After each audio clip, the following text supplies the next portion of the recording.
sea, Caín desde un principio era un hombre malo, era un hombre que no le agradaba a Dios, era un hombre que tenía muchos defectos en su persona o pecaba contra Dios.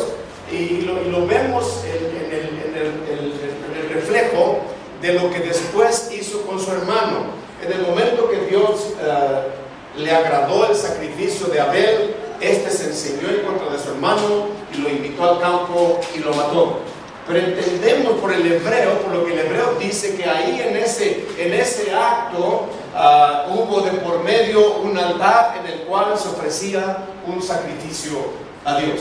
Entonces el altar es de tanta importancia, es de mucha importancia. En toda la Biblia encontramos una importancia muy sobresaliente, porque es el hombre invocando a Dios y Dios respondiéndole al hombre en su necesidad o en su alabanza o en su ofrenda. El altar tiene muchas funciones, pero la función principal es que el hombre busca la respuesta de parte de Dios, o sea, el hombre encontrarse con Dios. Aleluya, me estoy explicando.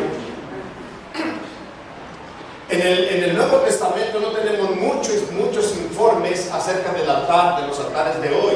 Los altares que se mencionan en el Nuevo Testamento están totalmente relacionados con el altar del Antiguo Testamento, con los altares idolátricos que se mencionan también bastante en la palabra de Dios, como el altar de Atenas. Había altares a todos los dioses y aún existía un altar al Dios no conocido. Y encontramos uno que resalta mucho de todo, es el altar del reino de los cielos. El altar del cielo aparece en Apocalipsis mencionado de una forma muy singular, muy espectacular, muy preciosa. Es en la cual el Señor Jesucristo entró con su propia sangre. Una totalmente diferente. Entonces no podemos decir que el altar que tenemos hoy carece de sentido en absoluto, aunque no tengamos muchos datos en el Nuevo Testamento de cómo serían los altares desde el principio del libro de Génesis hasta el final del Apocalipsis. Encontramos que el hombre necesita un altar en el cual adorar a Dios, en el cual encontrarse con Dios. Pues el altar es sumamente importante, sumamente importante. En el Antiguo Testamento, usted lo sabe perfectamente bien, cuando lee el Antiguo Testamento, mayormente los primeros 4 libros del Antiguo Testamento, cómo era la forma en la que se usaban los sacrificios, o los altares para el sacrificio. Hay reglas, hay leyes de parte de Dios. En un principio, en los altares de los patriarcas no encontramos muchas reglas, simplemente la espontaneidad de un corazón agradecido que invocaba a su Dios y ofrecía un holocausto, un cordero, un becerro, un buey, una vaca, algo ofrecían para buscar a Dios. Pero cuando Dios llama a Aarón para constituirlo como su sacerdote, entonces le dio instrucciones precisas de cómo deberían de ser los sacrificios y todo el ministerio en el santuario. Y todo cambió. Todo cambió. Antes no aparecen las exigencias, de repente empieza Dios a traer la ley y empiezan las exigencias de cómo debería de ser el altar de Dios y cómo los que en él servían y adoraban.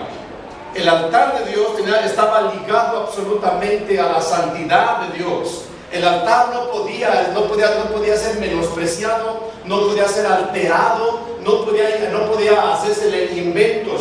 Usted mira la palabra de Dios y él dijo: cuando hagas un altar, no lo hagas de cantería labrada, no lo hagas de piedras labradas, porque el día que metas una herramienta en una piedra para formar un altar para mí, lo habrás profanado. Lo harás de tierra, una tierra amontonada. Lo harás de piedra sin labrar. No lo hagas con gradas, para que cuando suba el sacerdote a ministrar, como lo hacían los paganos, no se le vea su desnudez, porque no vestían pantalones como los de nosotros. ¿Aleluya? Reglas, normas, demandas.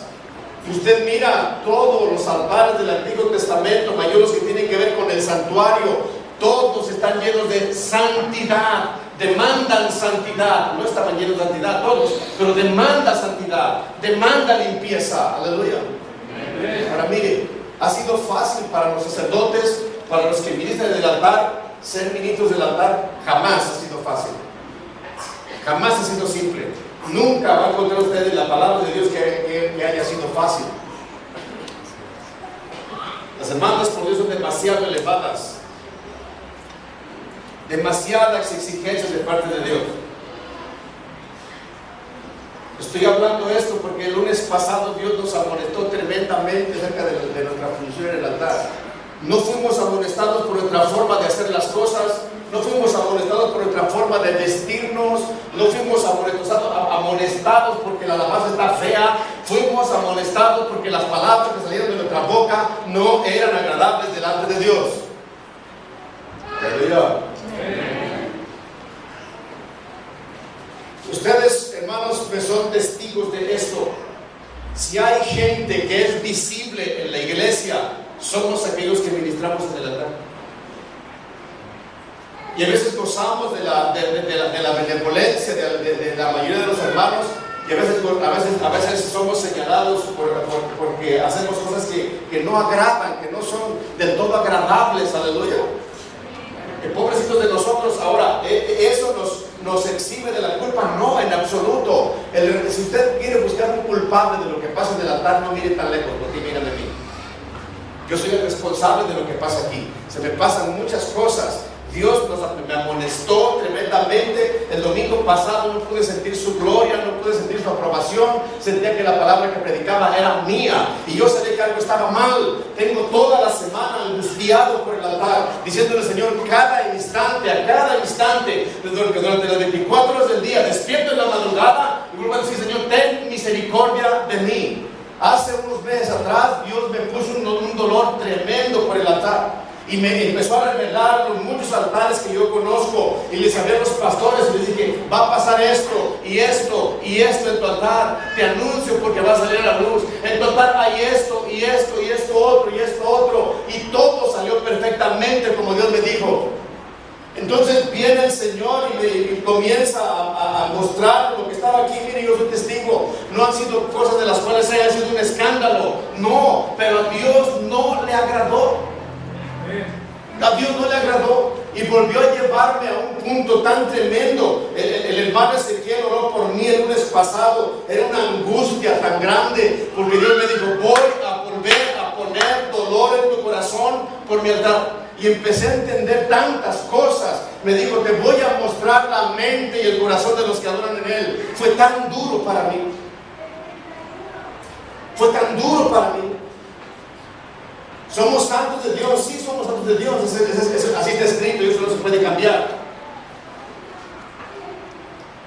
Pero cuando Dios te abre el entendimiento, los sentidos, y puedes entender la mente de todos los que adoran en Él juntos y ver la maldad de su corazón, es tan duro, es tan duro. Yo pude haber dicho cada palabra de cada uno que ha pensado, y cada cosa que ha dicho, lo pude decir, pero no me fue permitido por Dios. Pero era para que yo pudiera sentir mi responsabilidad, lo que el altar significa para Dios, y de lo que yo soy responsable, y de lo responsable que es todo aquel que sube. ¿Saben por qué, hermanos míos? Porque es un lugar en el que Dios añora encontrarse contigo.